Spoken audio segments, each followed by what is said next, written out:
Good morning, everyone.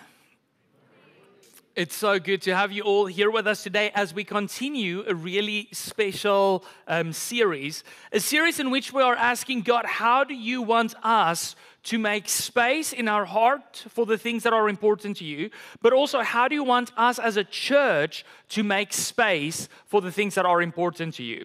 And this song was just so powerful. Thank you so much for sharing it with us, reminding me that we make room for things that are important to us.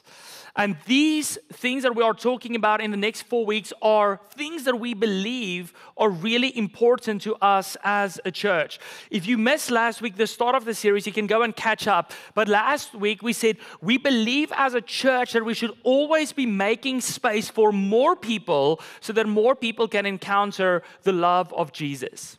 And today we're going to continue that. We'll continue reading from the book of Mark, the Gospel of Mark, the shortest gospel that really shares the story of Jesus in such a powerful way. And if you have never read the Gospel of Mark, this is your time. Read it with us in the next couple of weeks as we're going through it. If you don't have a Bible, go to the info desk. We've got a Bible ready for you. You can grab one there, and it won't cost you a cent. But today we're reading from Mark 2, verse 13 to 17. So if you have a Bible with you, you can open to Mark 2, verse 13 to 17. Jesus just started his ministry. He's still busy recruiting his disciples. He's teaching, he's preaching, he's healing people. And we read this in Mark 2 from verse 13. Then Jesus went out to the lake shore again and taught the crowds that were coming to him. As he walked along, he saw Levi, son of Alphaeus, sitting at his tax collector's booth. "Follow me and be my disciple," Jesus said to him. So Levi got up and he followed him. This Levi is the same man as Matthew that we read about in the Bible. Matthew the disciple. It was pretty common those days for people to have a Greek and a Hebrew name. Later, Levi invited Jesus and his disciples to his home as dinner guests. Along with many tax collectors and other disreputable sinners, there were many people of this kind among Jesus' followers. But when the teachers of religious law, who were Pharisees, saw him eating with tax collectors and other sinners, they asked his disciples, "Why does he eat with such scum?" When Jesus heard this, he told them, "Healthy people don't need a doctor. Sick people do. I have come to call not those who think they are righteous, but those who know they are sinners." What I love about this account of Jesus and so many of his others is that Jesus wasn't just about preaching to big crowds or simply about healing a passerby. Jesus actually made time for other people in his life. And throughout the Gospels, if you read the story of Jesus, you will often find him around a table eating with people. And I just love that because I think food should always be at the church. But that is so much part of who Jesus was. Jesus always made space in his life for community. And that is the second part of this series that we are going to be talking about today. Our second topic is space to build community. As a church, we believe that we need to make more space for people to build community. Now, I want to go back to our story about Levi or Matthew. Jesus calls a man to be his follower, a man who's a tax collector. A tax collector was something absolutely scandalous in Jewish culture. Why? Because they were seen as traitors. They collected taxes for the Roman Empire. So they were seen by family, by friends, by the religious leaders as people who supported the oppressors. And this got so bad that we find in Jewish law that they were lumped in. This wasn't just something where like, oh, we don't like you, or the CRA. It's like, this was a serious thing for them. They were lumped into the same grouping as thieves and murderers. They were disqualified completely as witnesses in the court. The word meant so little. They're like, if you're a tax collector, you can't testify in court. That's it, full stop. They were expelled from synagogues, so the church of the Jewish people back in that day, right? They were expelled from that. They were seen and regarded as a disgrace to the family, and the religious leaders regarded them as hopelessly lost. So they viewed these people as being so entangled in a different culture, in a different moral code, that they just believed these people could never find their way back to God. And when you read the story of Jesus, his picks for disciples are weird. Like Jesus is seen as a rabbi. So that was a religious leader who would pick, kind of like a professor in our days, who would pick followers, disciples, or an apprentice to follow him and learn from him.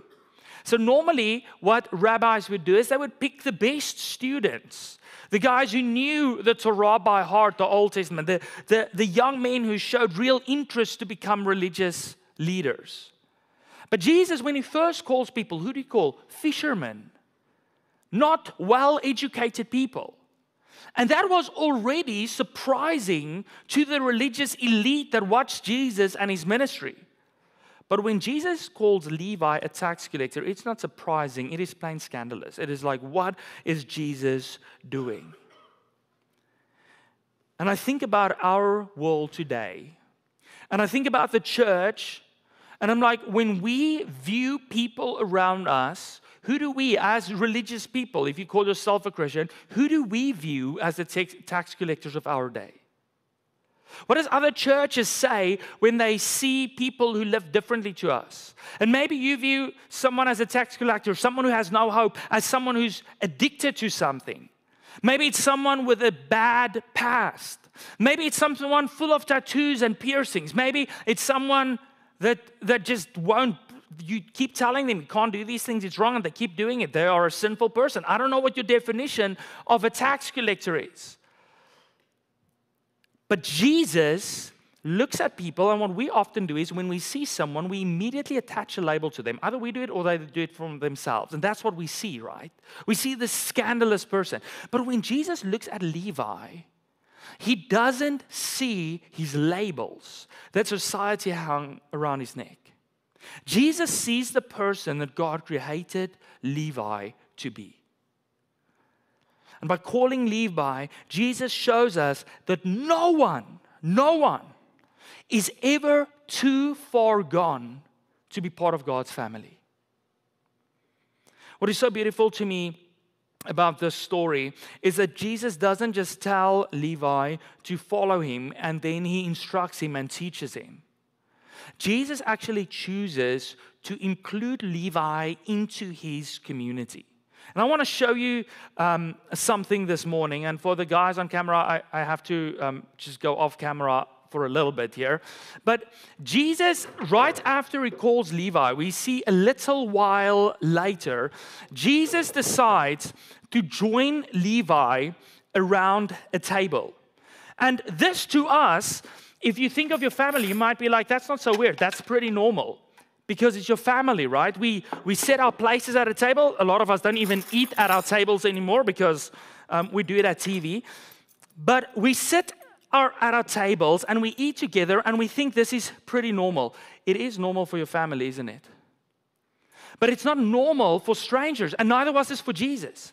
When Jesus goes and he sits at this table with Levi, in their culture, it meant eating with someone else meant that there was a deep relationship and an acceptance of that person.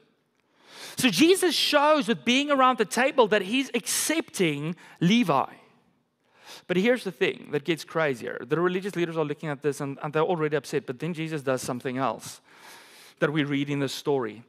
And that is that Jesus doesn't just eat with Levi, but Jesus starts packing out chairs. And we read there in verse 15 that it is numerous people who joined Jesus for this dinner. And it wasn't elite. It wasn't people who should be at a table with this religious man. It says there were scum, there were outsiders. There were outcasts joining him at his table. And the amount of outcasts that joins Jesus in this space should reveal to us something of this gigantic scandal that's going on. The religious leaders look at this and they're like, this is a moral pandemic. Because there's so many. And these aren't just people that Jesus just kind of have a loose affiliation with. We read in verse 15 that some of these people were Jesus' followers. here's the thing about Jesus. No matter where he went and who the people were, he always made space around his table for real community. For Jesus, this wasn't just a table for eating. This was a celebration feast, a feast celebrating salvation, where he's inviting people to do life with him, to discover what life with him is like. See, the party goers weren't simply there because they knew Levi. They're like, oh yeah, party time, let's go and eat something. They are there, we read in verse 15, because either they are followers of Jesus or they want to become followers of Jesus. They were outcasts. They were outsiders. They were people who've known rejection, maybe even for their entire lives. But yet in Jesus, around that table, they found acceptance. In our church, do we have an open table where everyone is welcome? Can you look past people's labels? Can you look past their political label, the party they vote for? Can you look past their cultural label, the culture, the language, the skin color? Can you look past their social economic status, where they fall on that scale? The house they live in, the car they drive. Can you look past their brokenness? Can you look past the clothing that they wear? Can you look past their past? We believe at Grace Church, this should be the picture for our church, where strangers can become family. Where we care more about the people sitting in the chairs than we care about the labels the world puts around their necks. But let me ask you something more personal. Are you making space in your life, around your table, for people different than you? For people who don't know Jesus? And I think it's easy for us to say, yes, my table is always open. So let me say it in a more practical way. Do you know your neighbors? Do you know their names? Do you know the issue that your coworker is struggling with? Do you know the reason why that kid at school is always sitting on their own? Or why the other one is always being a bully? Do you know what's going on in their lives that brought them to that point? Do you know why someone is where they are? It's cool to say we've got space around our table, but are we making space physically for the people that God has placed around us? If we're like, I would love to do this, I just don't know how. And on Make Space magazine, I'll talk more about this at the end, on page 8, we've got a beautiful story of a family in our church who's decided to be good neighbors, to make space at their table for the people living around them. But do you know why this is so important to me and to us as a church? Because 3 years ago, we adopted a new vision and we said it's simple. We're growing a family that loves Jesus. Last week we spoke about it, that we're not just a family that loves Jesus, we're growing a family. We're going to continue making space for more people, but we're also not just growing people that love Jesus. We're not growing a crowd. We don't just want bodies in a building. We are a family. We are here to build life and community. And you don't have to go far to see that that is what is missing. This is what is missing in our world. Maybe this is missing in your house, with all of your meals being in front of a TV or on your cell phone while you're sitting and eating. But in our world around us, we don't have this kind of community anymore. And you can go and read reports, and they are all different when you try to Google what the loneliness rate is in Canada and Ontario. And it goes from anywhere, 1 in 10 people experience extreme loneliness, all the way up to something like 47%.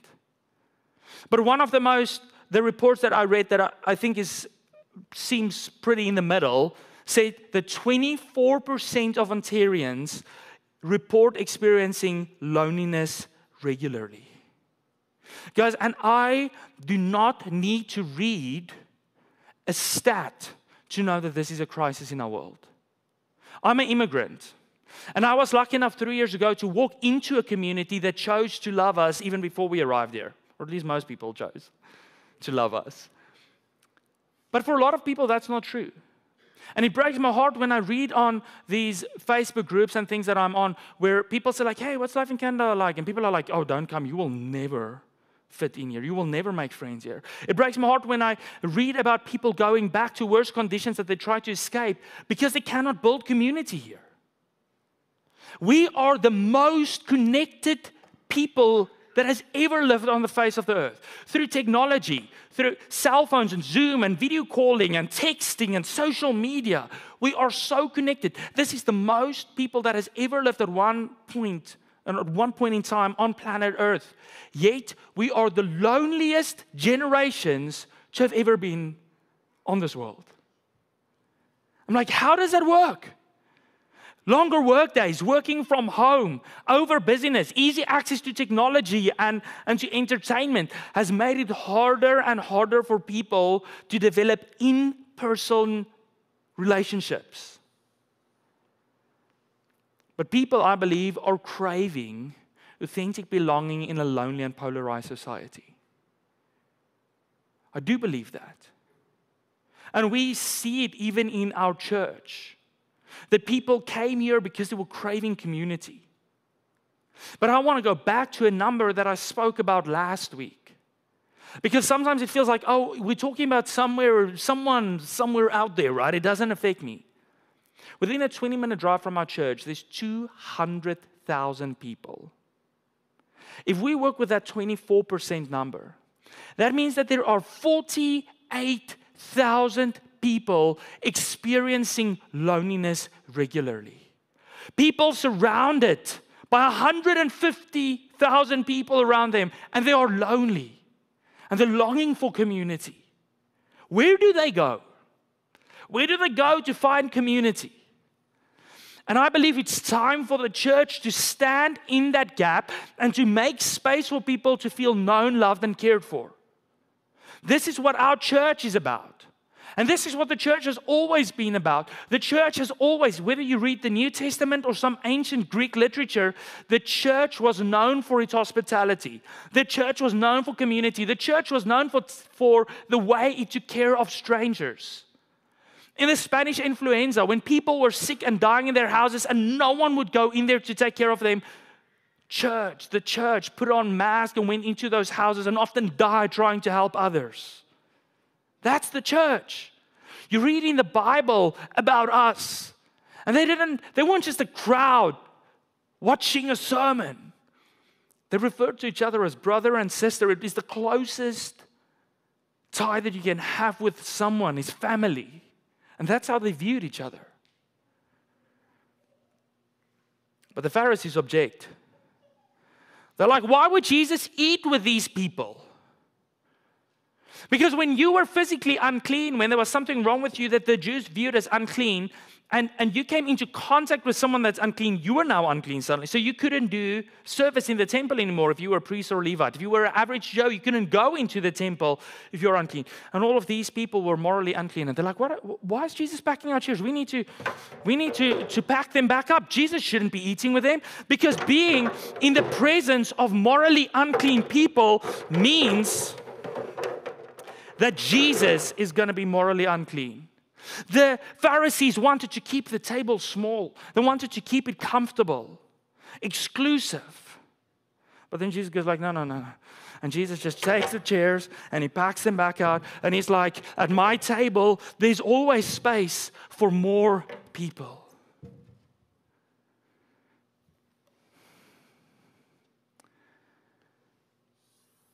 Jesus wanted people to be in a space where they could experience life-changing community. And we can either be like the Pharisees and keep our table small and keep it comfortable, or we can be like Jesus, who made space for people who needed it. And can I tell you one thing that is shocking to me if we're unwilling to do this? Levi knew Jesus, and they were sitting around that table. And for many of his friends, the only reason they encountered Jesus was because they were invited to a table. And I'm thinking about our neighbors, and I'm thinking about our friends, and I'm like, if we're not willing to open our tables to them, we might be taking an opportunity away from them to be in close enough proximity to Jesus to experience the hope that he offers.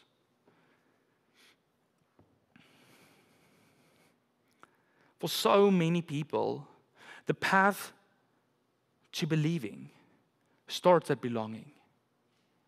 For many of Levi's friends, this is where it started, belonging. Being in the presence of Jesus, encountering a relationship that they didn't know could be real. And then they started to believe. But the Pharisees wanted it the other way around. They wanted people to believe. They wanted people to be perfect. They wanted people to tick all of the boxes before you could be invited to the table. But Jesus said, you're invited. Come as you are with all of your messiness and all of your brokenness and all of your questions and all of your fears. But what is beautiful about Jesus is He doesn't leave us where we are. He doesn't leave people in their messiness and brokenness. You see, they objected because they're like, these people are sick. They're going to infect you. But Jesus immediately goes and He's like, whoa, whoa, whoa. I'm a spiritual doctor. They were like, Jesus, if you sit at this table, you're going to catch this contagion. It's going to transfer to you and you'll be sick as well. Jesus is like, no, you don't get it. When I'm sitting at this table, I'm not sitting here as someone who's exposed to a contagion. Jesus is sitting here as the one who has the cure. Jesus is ministering to them as one who heals the sick. And that is why I care about community. Because in community is a place of healing. It is a place where broken people can encounter grace.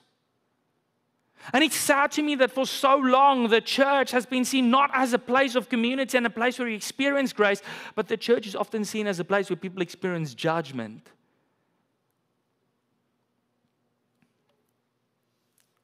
We have seen at our church how people, when they join community, experienced healing. How people, when they've joined community, started believing. Simply because we said, you're welcome at our table. And that is why at Grace Church, we work so hard to make this the easiest place for you to invite your friends to. I never want your friends to show up and we're like, sorry, there's no space at the table. I never want your friends to show up and I'm like, oh, sorry, this is craft dinner. I want them to be around a table where they can experience something incredible because Jesus is incredible.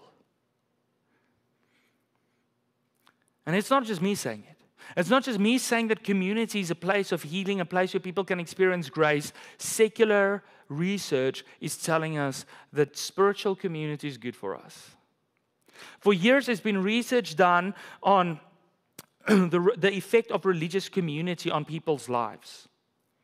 And then Tyler Vander Wiel from Harvard University, he did a study that kind of brought all of it together, and that was a very concrete study.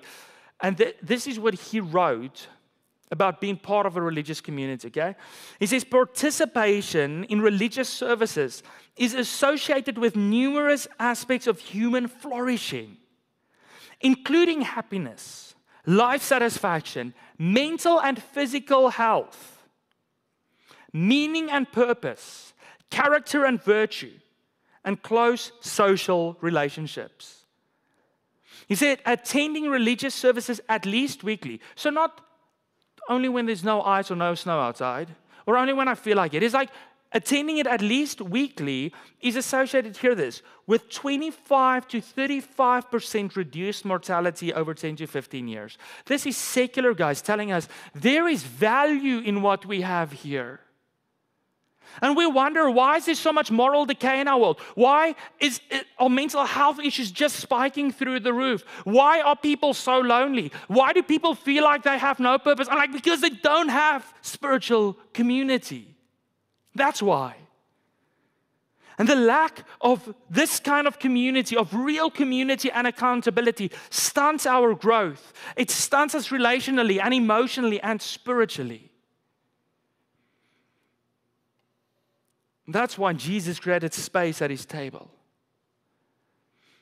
See, the people most attracted to Jesus weren't the healthy. It wasn't the perfect. It wasn't the religious elite. It was those who knew that they were lonely. Those who knew that they were broken. Those who knew that they were sinful and that they needed a Savior. In fact, those most repulsed by Jesus were the respectable religious elite. And what is it like at our church? We have chosen for our church to never resemble the synagogue, where respectable religious people are the most comfortable, and the down and out feels the most uncomfortable. We don't want people to show up here who's already heard that they are worth nothing, who's already feeling down and out, to get to church and then walk out of here and says, "It made me feel worse." In fact, the only people who should be uncomfortable here is the Pharisees, the religious elite. But for the rest, there should always be space around our table. And that's why at Grace Church, we have a heart to connect the lonely, the stranger, the outcast into Jesus' family.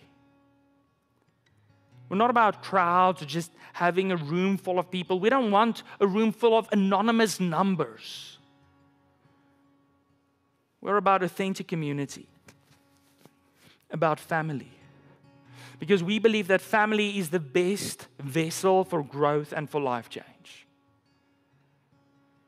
And because we believe that every person in our community deserves a place where they can build community, where they can experience belonging, where they are known and loved and cared for, so that ultimately they can find the hope that's in Jesus.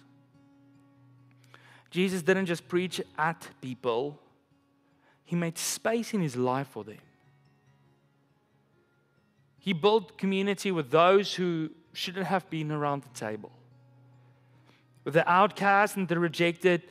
And He showed us by the simple story that the kingdom of God is relational. So let me ask you this on a personal level first. Who are the people, the Levi's in your life? The people who feel unwanted and unworthy and outcast and distant from God. I want to ask you, would you not only invite them to church, but would you invite them into your life, to your table? And I want to challenge you to ask God to show you who that is. And then in the next week or so, to decide to open your table or to go for a coffee or to do something to build relationships with those people. But then at a church level, are we making space for new people? Both relationally. The way that when we're out in the lobby, we don't just speak to the people we know. We look for the person who's standing on their own and we're reaching out to them. The person who looks around like, where's the washroom? And we walk them there. So are we making space for community relationally, but also physically in our facilities? And that is why we started this campaign, because we believe that people cannot know that Jesus is inviting them to His table until we invite them to our table. You see, the world watches us as His disciples, as His followers. And if we invite them to our table, then they understand that Jesus invites them to His table as well. So we want our facilities to feel like home for people. And to support this mission, we are planning to make space in our facility for more people to build community. And this is our second initiative, and I want to show you a video this morning that shares a little bit more about that. Our church has been growing.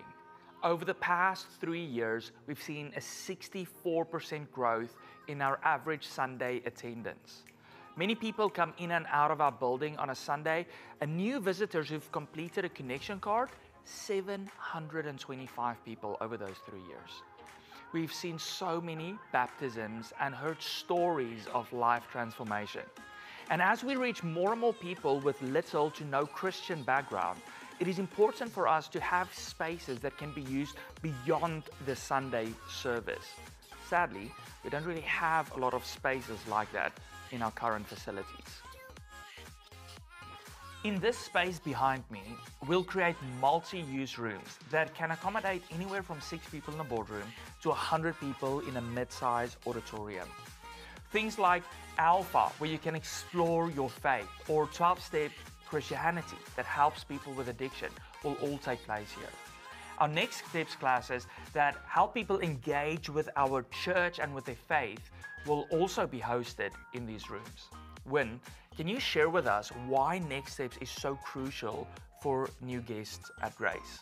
Certainly, Next Step is a place where people can truly grow in their faith. Like Alan, it was the first step for him to a full commitment to Christ. And for Suzanne, she described how it allowed her to find her personal gifts and passions and how to connect them with a place to serve here at the church. I love stories like that, and that just reminds me that every person deserves a place where they can belong, where they can grow spiritually and explore their faith. In these rooms, friends and family will gather, communities will grow, and more people will have the opportunity to encounter community and Jesus. By opening these multi-use rooms, we are moving from impersonal to inviting spaces. And when you contribute to this project, you are helping to change lives one person at a time.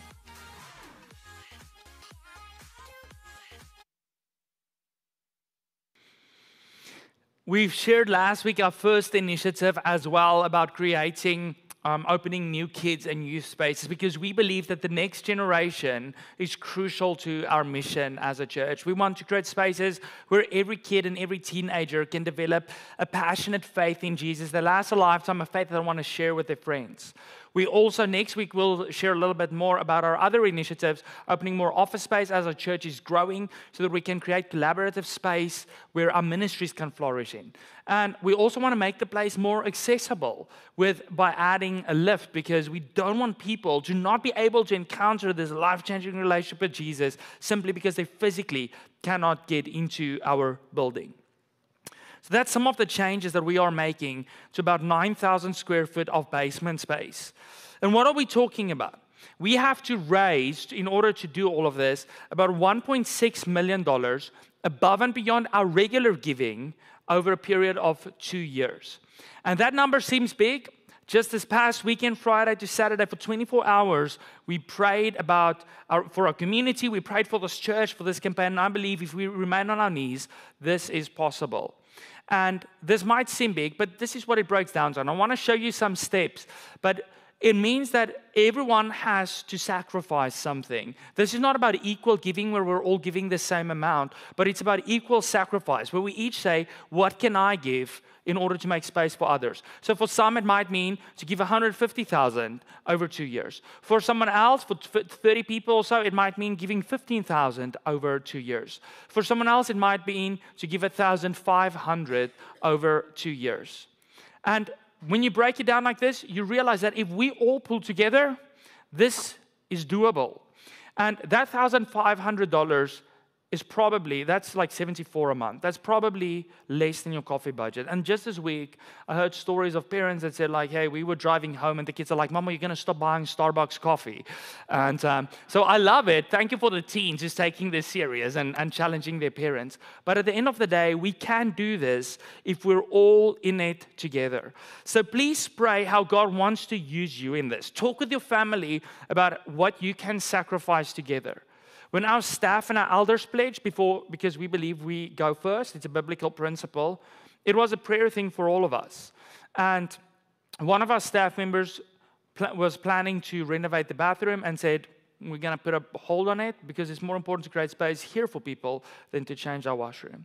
So all of us took this seriously, and that's what we are asking you as well, not just to pick the easiest step that was on the screen, but to really say, God, how do you want to use us? And I want to share with you a short story this morning of someone else's journey of generosity, how they had to figure this out with God in their own life.